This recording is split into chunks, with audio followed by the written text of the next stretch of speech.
Clark thought about it. Good closeout by Career. 5 seconds. Clark driving, blocked by Career. You hear one of your players is being mentioned in a letter from members of Congress to the commissioner of the league.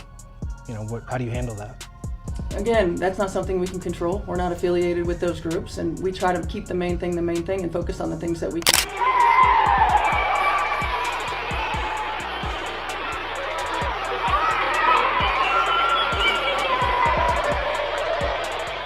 Why would a head coach react like this while her franchise player is fighting through contact at the rim? Stephanie White was seen doing this on the sideline, while Caitlin Clark tried to make a layup for the Indiana Fever. Cameras caught her clear as day, not clapping, not calling out instructions, not doing any of the things a head coach is supposed to do when her franchise player is fighting through contact at the rim. Instead, White throws her hands down toward the ground, almost like she's mocking the whole attempt.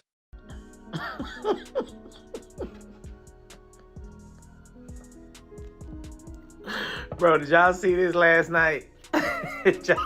Boy, this was hilarious last night. So look at this picture right here. Look at this picture right here. This is Stephanie White. Stephanie White was, boy, I tell you, Caitlin Clark probably drives Stephanie White up the wall, boy. So this is Stephanie White. I saw this last night, and I thought. And once fans slowed the footage down and started passing it around, it became pretty obvious this wasn't just a random reaction to a missed shot. It looked like she was making a point, and not a supportive one. Within hours, the clip was everywhere, cut into slow motion, zoomed in, and captioned with everything from confusion to outright frustration on behalf of Fever fans who couldn't understand why their head coach was reacting like this toward the one player who's been holding this whole roster together. Work, y'all. Never. Indiana has been rolling. Because this narcissist over here will not get out of her own way. Listen, I love when the fans boo Stephanie White, because I've been telling y'all since the beginning of the season. When it comes to coaching, especially for the MVP, Caitlin Clark, the face of the league, she's trash. We all see the biases with Stephanie White. When those fans booed, the fans did the right thing. Don't stop there. Because when you do stuff like that and then you stop, what you accomplished only lasts for a game or two. And then we go. Think about that for a second. Is this really how a head coach should react when her franchise player is fighting through a tough possession? This is the same coach who's supposed to be building up her locker room, supposed to be the steady hand every player looks to when a game gets chippy or the shots stop falling.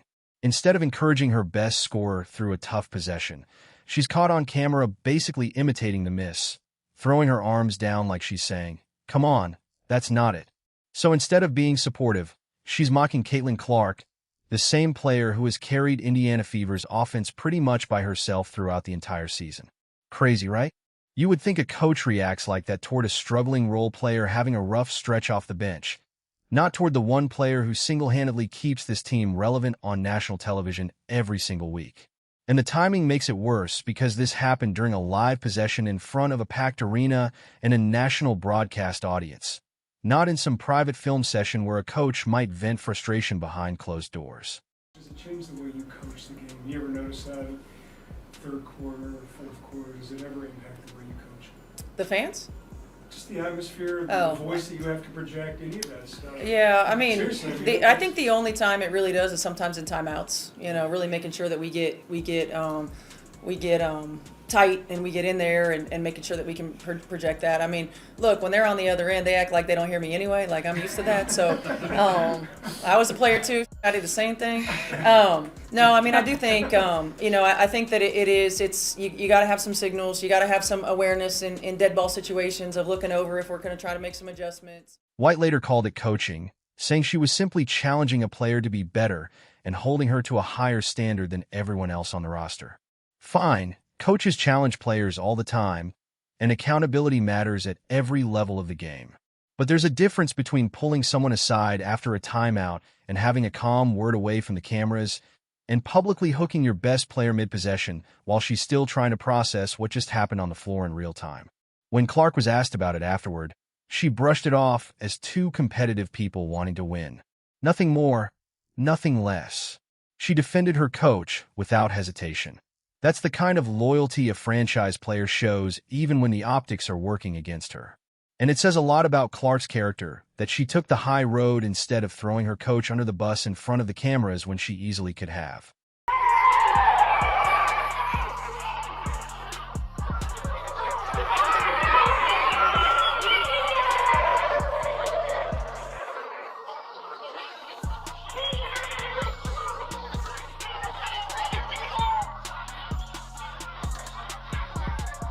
But loyalty only goes one way here, and that's the real problem running through all of this. Because it's not just missed layups that get this kind of reaction. We've seen Stephanie White fail to fully back Caitlin Clark after some genuinely rough fouls this season too, moments where a coach's first instinct should be protecting her player, not staying quiet. There was a stretch where Clark picked up a technical foul for simply making contact with an official while trying to argue a call that was eventually rescinded on review once the league actually looked at it properly. And instead of coming out swinging in defense of her star in the moment it happened, White's public response was measured at best, almost hesitant. Compare that energy to how quickly some coaches around this league jump in front of a camera the second their star gets touched wrong or officiated unfairly, and the gap in urgency becomes pretty noticeable to anyone paying attention. Yeah, she intentionally seeked out the official. You were backwards to them. Did you know they were there in that moment? And through the forearm, that too. Did you know they were there? No. It's really bad. A different explanation of anything? No, that's Gave what I us was the told. same That's what I was told. Yeah. Was your tech for the argument? My tech was for saying that, even though I heard the F-bomb the whole game. My tech was for saying that. Like that's a bad call. That's a bad call. Incidental contact when you're flying out of control, like on it. And I thought her teammates should have come up and talked to her about that as well. Like I think that's really bad. That happens all the time in the game. Officials have to have some awareness in those moments, and it didn't happen. I presume you plan to appeal that one? Yes. It's already appealed. And it's not just Clark who's noticed this pattern building over the course of the season. Sophie Cunningham has dealt with the exact same thing. When Dejanai Carrington hit Cunningham with a flagrant 2 foul that got her ejected on the spot, a hit that plenty of analysts called dangerous and unnecessary, White's initial reaction after the game was an outrage on behalf of her own player. Defense. Yes, sir. Push it. Sophie with the lay. Oh, shoot. Bruh. Uh-oh. Oh. Wow. She ain't like that at all. Bro, I need to see a replay, but that was a hard foul. All right. Across the face. Oh, shoot. What? That's almost a clothesline in the air. She didn't come close to hitting hand or ball. That's 100%. That could have been a way worse situation. Like, look at that. Come on now. Look at her leg. Like, she could have really got hurt. Yeah, Sophie wasn't thinking about fighting. Like, let's be real. She wasn't really finna fight. She wasn't making that. She wasn't finna make that move. Has been upgraded to a flagrant foul, penalty 2. Yep. I'm like, if this ain't a flagrant 2, why is she looking shocked? Why is she looking shocked? She actually said she didn't think Carrington intentionally went for Cunningham's neck, and that Carrington was just going to play her but off out there, essentially defending the opponent before defending her own roster.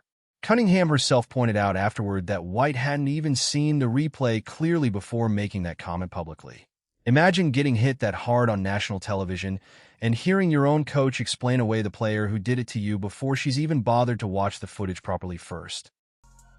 I mean, look, it was a hard foul. I don't think that Dejanai intentionally came out to get her across the neck like she did, but it did happen, and I thought it was the right call. But, one of the things about Nay is that she's going to play her butt off, man. She's going to compete. Nobody's going to go walking in for a layup. And so I don't oppose the hard foul. But I also don't think that she intentionally went for the neck. To be fair, White walked some of that back a few days later once the backlash started piling up online. After watching the replay over and over, she came out and called the foul on Cunningham egregious, using much stronger language than her original reaction, and delivered a passionate speech defending her relationship with her players, saying she rides with them 10 toes down through everything, win or lose. She talked about love winning, grace winning, and told critics who doubted her commitment to essentially move on and stop questioning her character. That's a strong statement, and it deserves to be acknowledged fully instead of dismissed outright.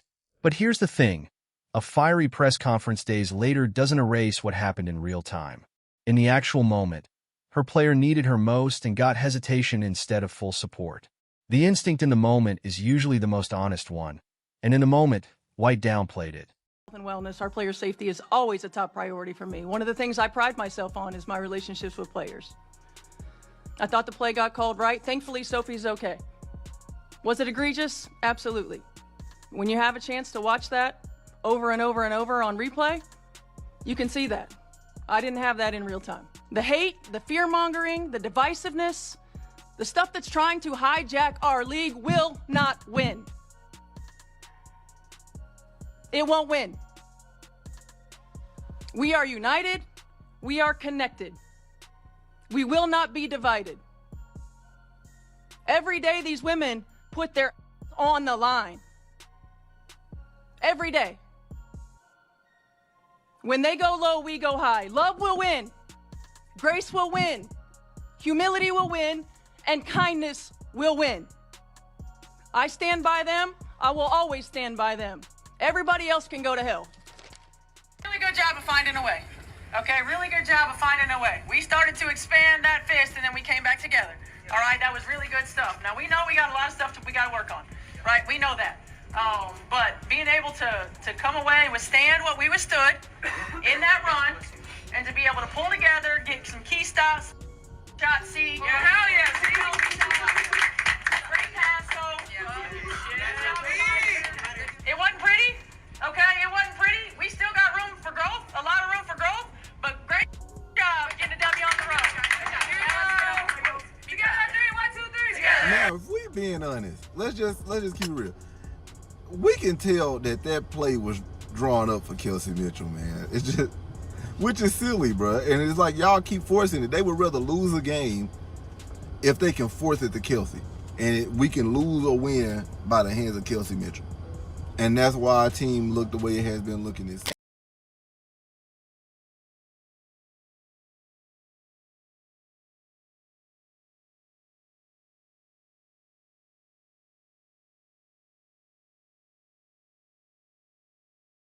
In the game, Caitlin got honored as the WNBA Player of the Year in the ESPYs. Just what does it mean to have her impact so far? I mean, there are a lot of really good players in this league, and she got honored as the best player in the league by the ESPYs. Yeah, I mean, obviously she continues to get new awards. She continues to break barriers. She continues to do things that we haven't seen before. I mean, you know, obviously you think about the Stewie's MVPs of the league, and you know, championship winners, and Asia's MVPs of the league and championship winners, and of course Sue Bird, who was sitting, you know, in the building today. And you know, Caitlin is so fortunate, as well as all these guys, really. I mean, that they don't know anything any different than the WNBA. Right, like they've seen their idols play. They work their asses off to get to where they are, and to be able to be honored, whether it's the ESPYs or whether it's league awards or whether it's All-Star or whatever. I just think they continue to then lead the way for the other young players that are. Stephanie White, Caitlin Clark, little interaction here that seems like Caitlin Clark wasn't too happy with whatever was going on between her and the coaching staff tonight.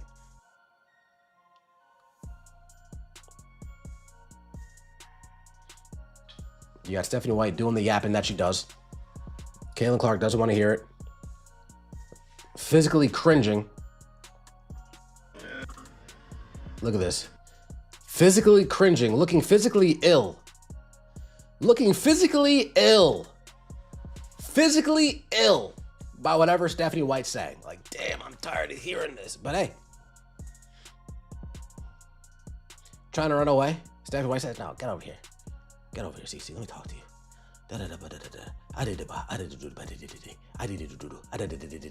Don't you walk away from me. Tell me like, yeah, I'm walking away.